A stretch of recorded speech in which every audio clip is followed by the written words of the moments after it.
what's good, you guys? It's Boomer and Jer watching Bali Star. Today, we're getting into the 7 deadly sins as streamers. You feel me? So, yeah, let's see what streamers embody what of these. Let's get straight on into it, man. Let's go.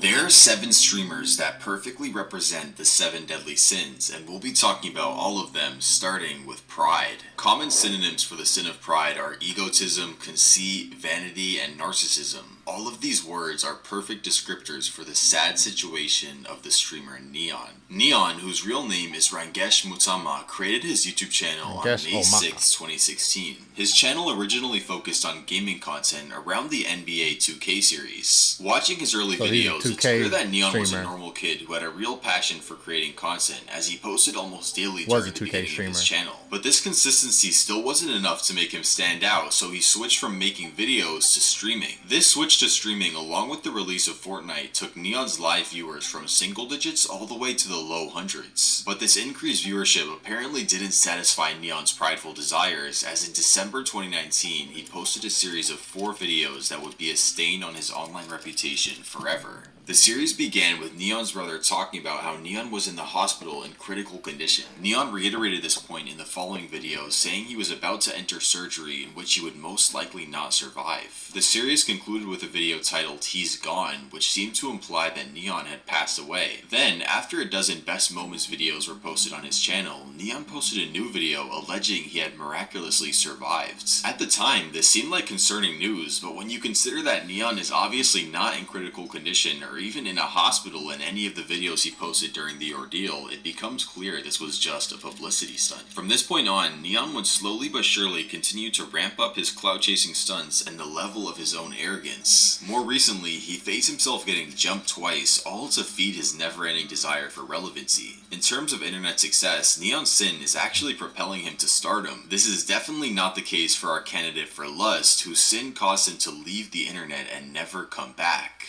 Lust is usually thought of as uncontrollable sexual desire, especially when you sacrifice something important because of it. In the streaming world, there may not be any person better to exemplify lust than Jakishi. Jakishi, whose real name is Demetrius, was a Minecraft streamer who had been grinding for almost a decade without getting any kind of significant traction and viewership. His journey would take a seemingly positive turn when Dream heard about this young grinder and decided to raid his stream. After the Dream raid, Jakishi went from under 50 viewers per stream to consistently averaging in the hundreds. But the even better news came a few months later when Jakishi was invited to Dream's Minecraft server, the Dream SMP. This was great news because joining the Dream SMP was pretty much a guaranteed ticket to success in the online Minecraft world. Although this increased exposure had some unforeseen consequences for Jakishi, mainly the dozens of stories that would begin to surface, which made it clear he was addicted to grooming children.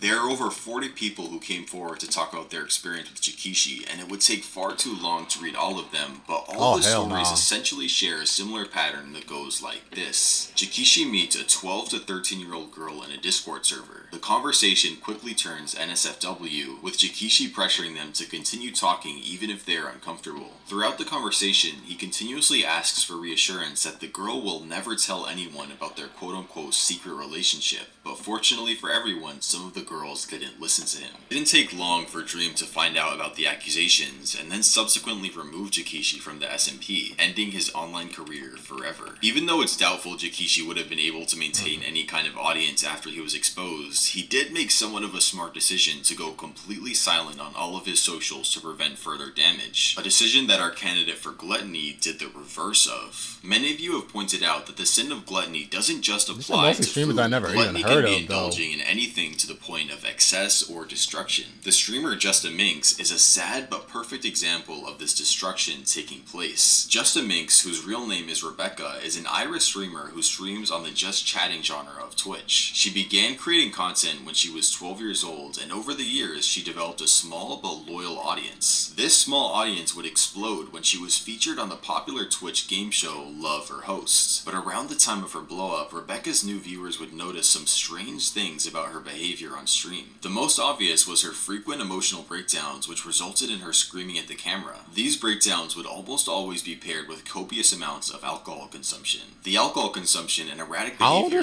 began to create a sad cycle. The more alcohol Minx consumed, the more insane her behavior became, and the more viewers would stop by to observe the train wreck. Yeah, they like end stream, all that. They aren't sustainable for long periods of time, which is evidenced by Rebecca's statistics. On the bright side, Rebecca has indicated that she is on the road to recovery from her sin, which can't be said about our candidate for envy. The sin of envy is thought of as having extreme jealousy of the achievements and blessings of others, and there isn't any streamer who built their career on top of envy as effectively as Nadia. To understand how she accomplished this, we have to go all the way back to the beginning of Nadia's journey. Nadia began streaming in early 2021, where she averaged around 10 viewers for a few months. Her game of choice was Call of Duty, a game which Nadia... Wasn't this the chick that went from this to OnlyFans? appeared to be very talented at. Nadia also seemed driven to break the stigma that female gamers can't play at the same level as their male counterparts. This was something that she frequently talked about during her streams, leading Nadia to gain a decent amount of traction on Twitch and boosting her average viewers from 10 to 100. A female gamer who was unapologetically committed to being technically good at a video game was a breath of fresh air to the viewers on Twitch, who became part of Nadia's growing community. But Nadia's mission would also prove to be a double-edged sword, because her arrogant attitude about being a quote-unquote girl player who was better than the guys led people on the internet to examine her gameplay and find some very suspicious activity. There were multiple moments where her crosshair unnaturally snapped onto her enemies in ways that wouldn't be physically possible with human reaction times. For example, there's a moment where she sees an enemy parachuting in from above and locks on times. Onto an enemy that wasn't even visible on screen. Nadia has pretty ineffectively tried to defend herself from these cheating allegations, claiming any discrepancy found in her gameplay is just a glitch. Nadia has also taken the bizarre approach of saying that criticism levied against her is sexism because men don't like that a girl is better than they are at their favorite game. Even though Nadia's public image is pretty much decimated, her average Twitch viewers are only on the uptrend, which may be proof that tapping into a sin like envy can actually be beneficial for your online career. Despite her incinerated image, with all of Nadia's income sources, we can confidently say she brings home a lot of profit at the end of the day, which is the complete opposite of our candidate for Wrath. Wrath is defined as uncontrollable anger, and there is no streamer that represents uncontrollable anger better than Bossman Jack, whose real name is Austin Peterson. Austin is different from our previous Wrath candidates in a pretty significant way. His wrath is driven by a sad and crippling addiction: gambling. Austin began his journey into streaming and gambling in 2019 on the classic video game RuneScape. In this game, he would quickly get a reputation as a scammer by taking massive loans of RuneScape's in-game currency, then betting it all in duels. As time went on, Austin became unsatisfied with betting with fake money, so he decided to start streaming actual online gambling. From the moment after making this decision, Austin became stuck in a perpetual cycle of win, lose, repeat. When he wins, Austin looks extremely happy, jumping up and down with excitement. But the interesting thing about this is it's not the money that's making Austin happy, it's the winning itself. The evidence for this is that Austin will never just end his stream after winning, he always continues until he's back to zero. The next stage in the cycle is lose. The losing stage is marked by some of the most intense wrath I have ever seen from a content creator on the internet. His wall, bro. What? Intense wrath I have ever seen from a content creator on the internet. Austin I hope that's his house. I mean, destroy his door and even physically harm himself after losing. The especially sad thing about this situation is the fact that his viewers enjoy these rage sessions, creating a horrible cycle of incentivizing Austin's sin to increase his viewership. With everything we know about Austin, it's clear he definitely isn't a savvy creator by any means. So while his mistakes are significant, they are also understandable. Our next candidate is extremely savvy, which makes her sin completely baffling.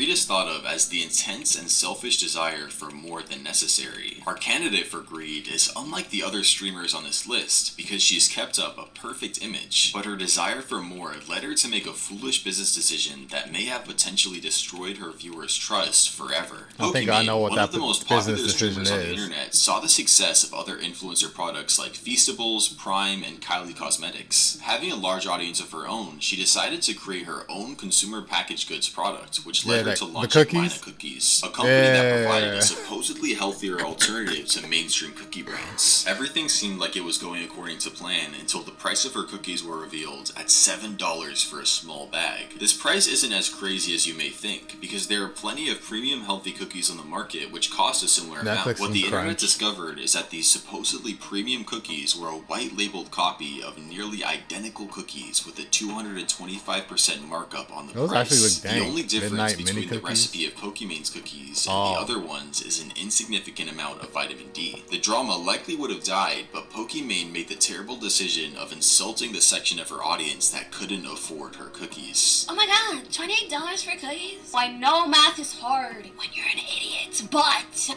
if you're a broke boy, just say so. This may be one of the worst things you can say as a successful content creator, as it was your audience that got you to the position you're in. Your wealth was accumulated because of these people you're now calling broke and poor. It is incomprehensible to me. You were made from these people that you are now shaming. Despite her massive business failure, Pokimane's net worth is still in excess of 20 million, which shows it doesn't matter how rich you are, you can always fall back into sin. Our next candidate proves this even more with a net worth exceeding even that of Pokimane, falling into a sin which seems to be especially dangerous to those with success. Sloth is thought of as extreme laziness. It's one of the only sins that is based on omission rather than action. This video's candidate for Sloth is unique in that his laziness not only hurts himself and his own image, but also hurts other content creators as well, by essentially stealing from them. This candidate is XQC, or Felix. Felix is what you would call a react streamer, or someone who creates content by watching other people's content live on stream, clips themselves watching it, and then monetizes it. I'm like, but like, doesn't he also boost their numbers as well? I think, most likely. Maybe. Now, of course, there are a lot of React streamers, but what makes Felix stand out as particularly slothful is the fact that he offers so little additional content during his reactions. 95% of the time... No way, is that Keith Lee before the frickin' dreads, bro? Can I explain your personality without ever meeting you? What? So little additional content during his reactions. 95% of the time, he just simply watches the content, and the other 5% of the time, he laughs or says a small descriptive comment. In some particularly egregious cases, he will play a video, then leave the room, allow the video to play, and then come back when it's almost finished, and still monetize the content on YouTube. In the case of XQC, it seemed like justice had been done because his YouTube channel was banned for copyright violations, but then was shortly reinstated. To see which YouTubers represent the 7 deadly sins. Yeah, this video was hella interesting, man. I might do the YouTuber one, man. This series is very interesting. Y'all let me know your thoughts about it down in the comment section down below, man. It's Boomer. You're watching Ballystar. Leave a like, subscribe. I'm going to catch you on the next one. 100. Oh! Yeah.